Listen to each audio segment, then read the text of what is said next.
តែងក៏ហៅអូនថាគ្មានសង្សារទេ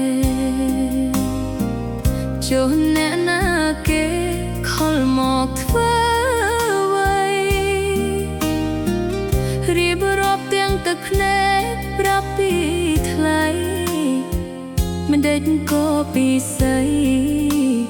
បងក៏ហៅអូនខំដាក់ចិត្តស្រឡាញ់បងហើយមិនគួរណាឡើយបងបោកអូនទេ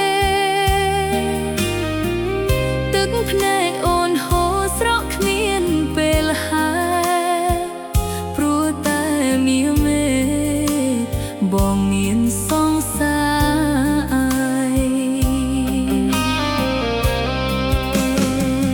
មិនគួរណាឡើយស្រឡាញ់ប៉ះសង្សារគេមិនចង់ជួបទេតែវាហួហើយសុំបងទៅចង់ទៅរកសង្សារបងអើយ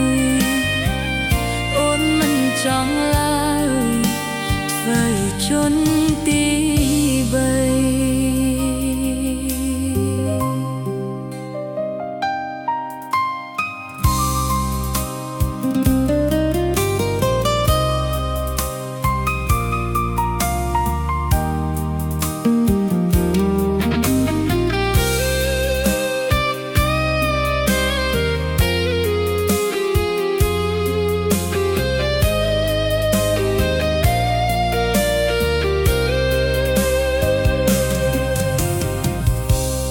ខំដាក់ចិត្តស្រឡាញ់បងហើ